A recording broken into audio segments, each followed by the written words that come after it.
សន្ទនាភាសាចិនមេរៀនទី11ជំរាបសួរពុកម៉ែបងប្អូនទាំងអស់គ្នាជួបគ្នាម្ដងទៀតហើយនៅក្នុងមេរៀនទី11នៃវគ្គសន្ទនាភាសាចិននៅក្នុងវគ្គនេះយើងនឹងសិក្សាអំពីពេលវេលាតើមានអ្វីខ្លះនៅក្នុងមេរៀននេះសូមតាមដានទាំងអស់គ្នានៅក្នុងការសន្ទនានៃមេរៀនទី11នេះមានតួអង្គចំនួន2គឺ A ហើយនិង B A ជា B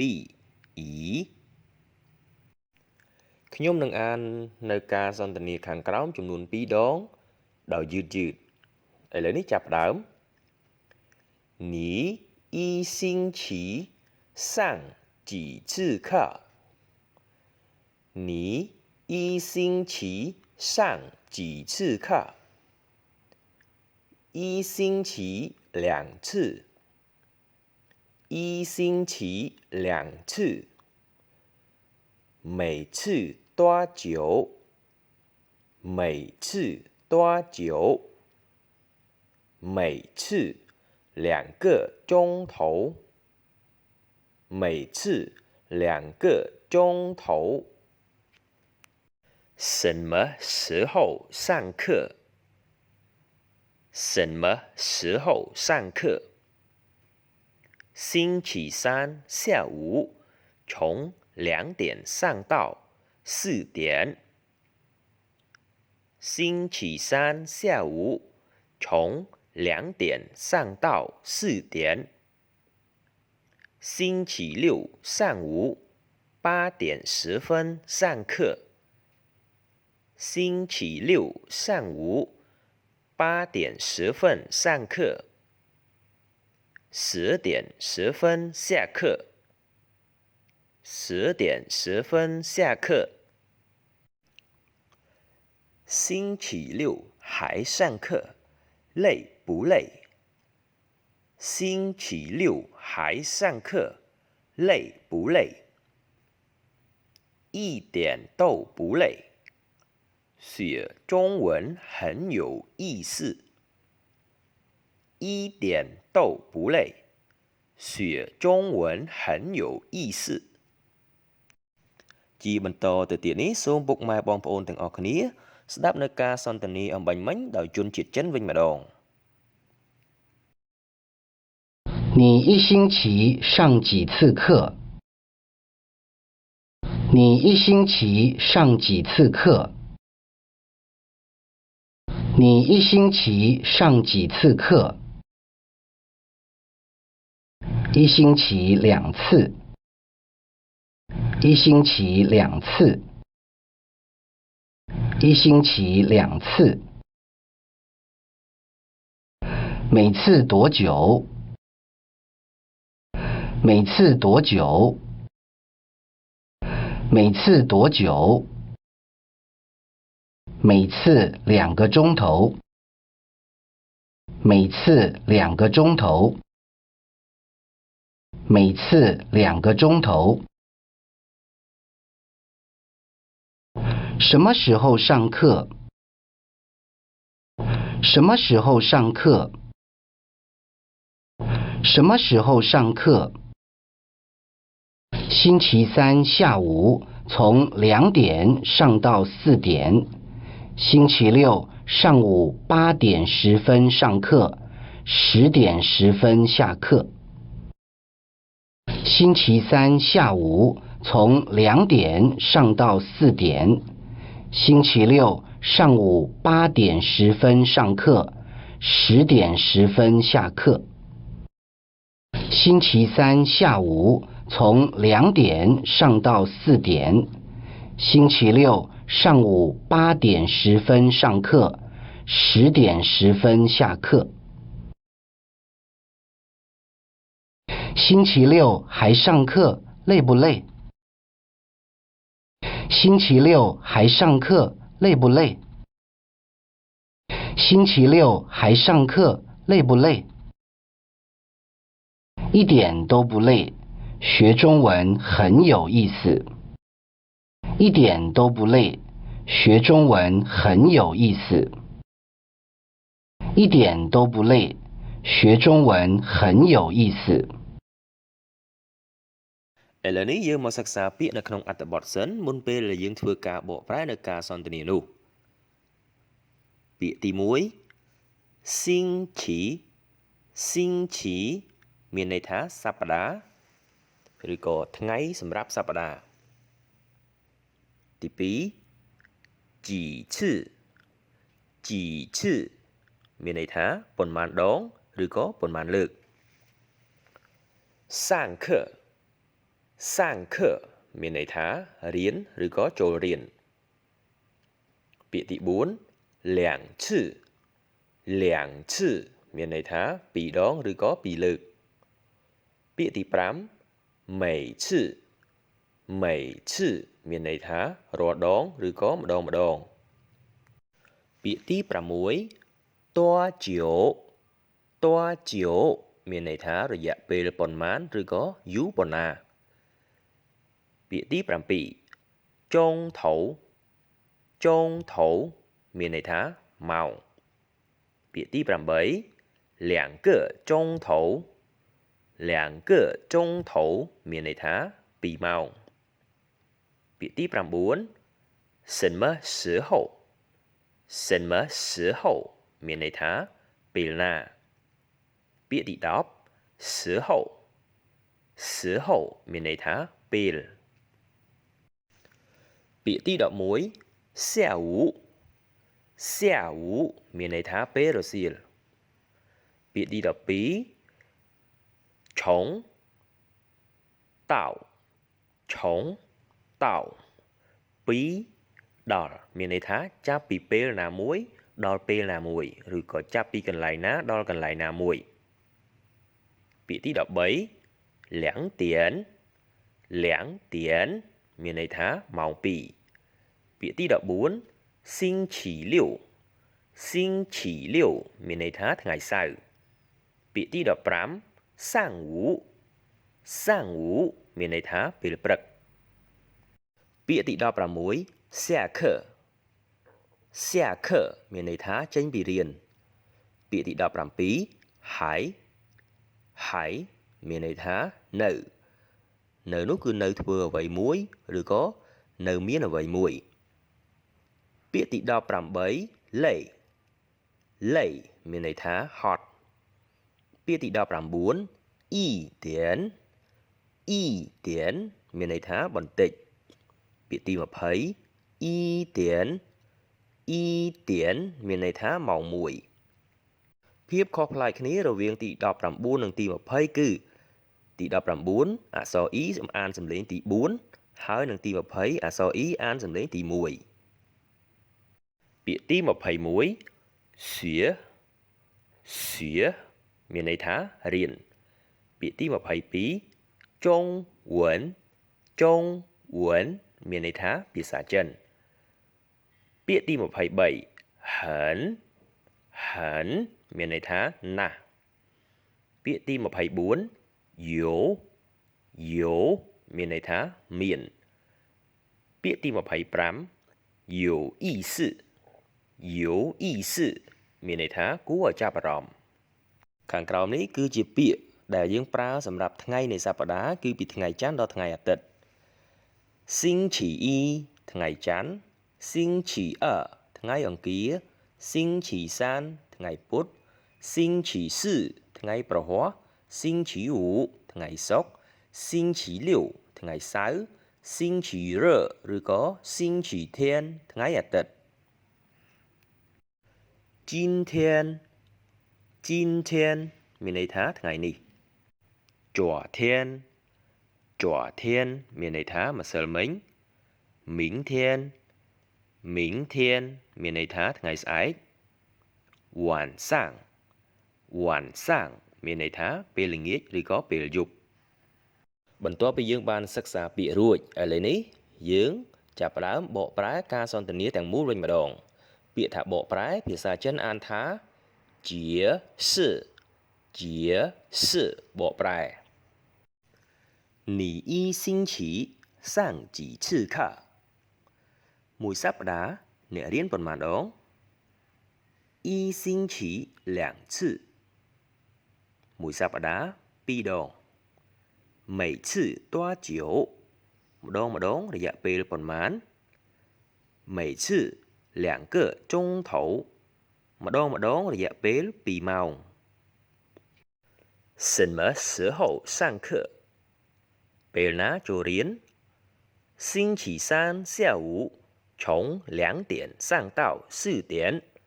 ថ្ងៃពុធចាប់ពីម៉ោង3ដល់ម៉ោង4រសៀល星期六上午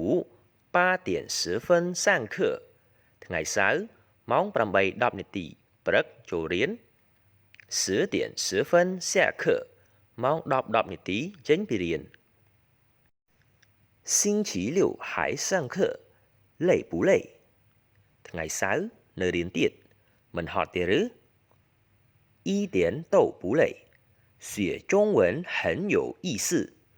បន្តិចក៏មិនហត់ដែររៀនភាសាចិនគួរឲ្យចាប់អារម្មណ៍ណាស់បន្ទាប់ពីបានសិក្សានៅពាក្យនិងបកប្រែនៅការសន្ទនារួចឥឡូវនេះយើងបន្តមកសិក្សាអំពីប្រយោគមួយចំនួនបន្ថែមទៀតពាក្យថាប្រយោគភាសាចិនអានថាជីប្រយោគខាងក្រោមនេះខ្ញុំនឹងធ្វើការបង្ហាញអំពីការប្រើប្រាស់ពាក្យទៀនដែលមានន័យថាម៉ោងហើយនឹងពាក្យចុងថៅឬក៏សៅសឺដែលមានន័យថាម៉ោងដូចគ្នាតើការប្រើប្រាស់ពាក្យទៀនឬក៏ពាក្យចុងថៅឬក៏ពាក្យសៅសឺយើងប្រើប្រាស់ដោយរបៀបណាសូមមើលឧទាហរណ៍ខាងក្រោម现在几点了现在几点了តើឥឡូវម៉ោងប៉ុន្មានហើយ现在7:35了现在7:35了ឥឡូវម៉ោង7ព្រឹកហើយ你学中文多少个钟头ឬក៏小时你学中文多少个钟头ឬក៏小时តើអ្នករៀនភាសាចិនប៉ុន្មានម៉ោង我学中文2个钟头ឬក៏小时我学中文2个钟头ឬក៏小时មានន័យថាខ្ញុំរៀនភាសាចិនចំនួន2ម៉ោងដូច្នេះពាក្យថាជីទៀនមានន័យថាម៉ោងប៉ុន្មានសំដៅទៅលើពេលវេលាចម្លើយដែលឆ្លើយគឺ2ទៀនម៉ោង2多少个钟头ឬក៏多少个小时មានន័យថាប៉ុន្មានម៉ោងគឺសំដៅទៅលើចំនួនម៉ោងចម្លើយដែលឆ្លើយគឺ2个钟头ឬក៏2个小时មានន័យថា2ម៉ោងដូច្នេះបងប្អូនយល់ច្បាស់អំពីការប្រើប្រាស់ពាក្យទៀនហើយនឹងពាក្យចុងថៅឬក៏សៅសឺហើយឬនៅមួយគឺសួរអំពីពេលវេលានិងមួយទៀតសួរអំពីចំនួនម៉ោងឥឡូវនេះយើងចាប់ផ្ដើមសិក្សាអំពីប្រយោគទី1请你再说一次请你再说一次សូមអ្នកនិយាយម្ដងទៀតប្រយោគទី2每个人都很高兴每个人都很高兴ម្នាក់សុទ្ធតែសប្បាយចិត្តណាស់ប្រយោគទី3我每天学3个钟头中文我每天学3个钟头中文រាល់ថ្ងៃខ្ញុំរៀនភាសាចិន3ម៉ោង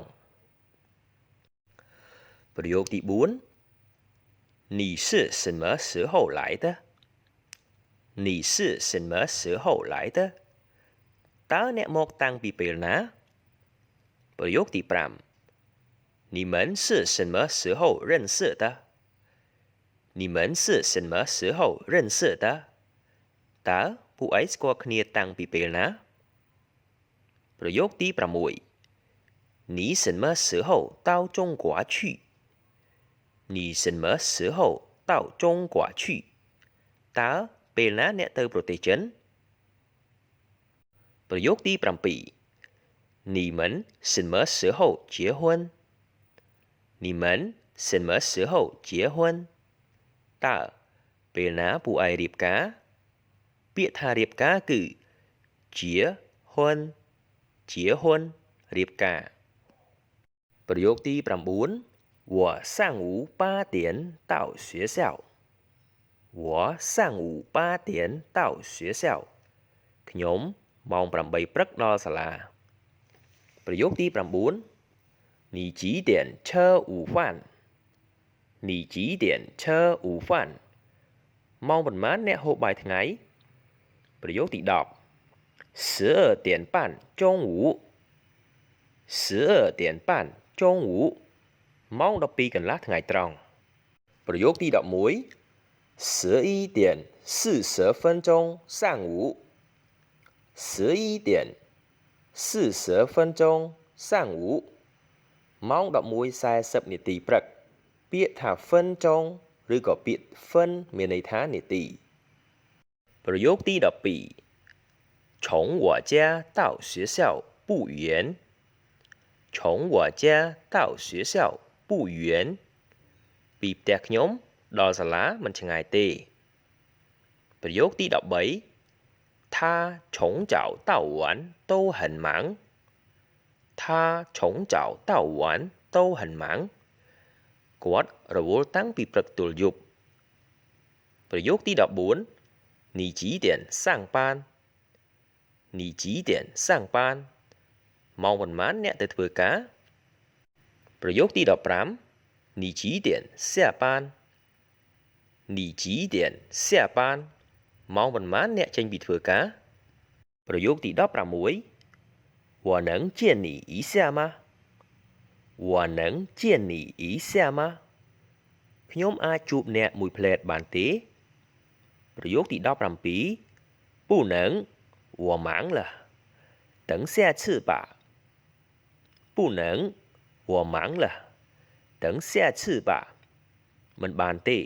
ខ្ញុំរវល់ហើយចាំលើកក្រោយចុះប្រយោគទី18我上次没有见他了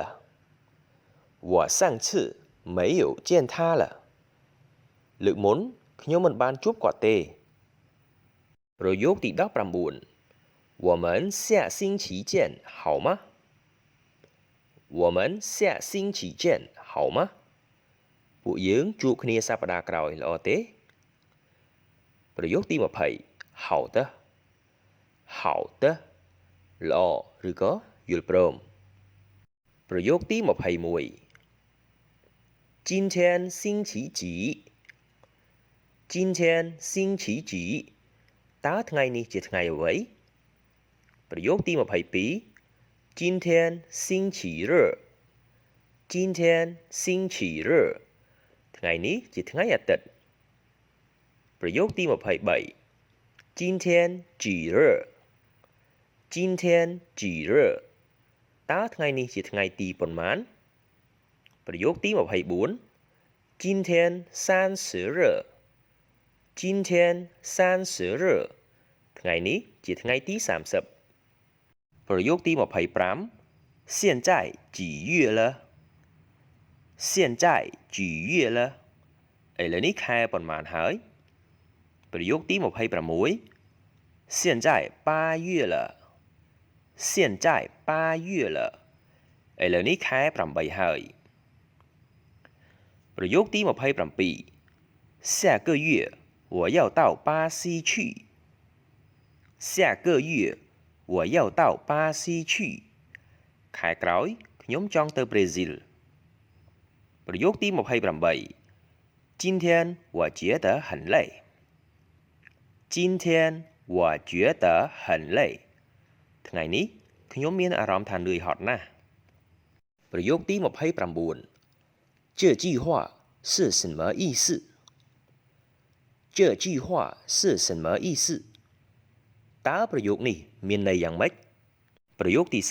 30这句话的意思是你好这句话的意思是你好ន័យរបស់ប្រយោគនេះគឺសួស្តីប្រយោគទី31那本书很有意思那本书很有意思សៀវភៅនោះគួរឲ្យចាប់អារម្មណ៍ណាស់ ប្រយោគទី32这本书一点意思也没有这本书一点意思也没有សៀវភៅនេះគ្មានអ្វីគួរឲ្យចាប់អារម្មណ៍សោះ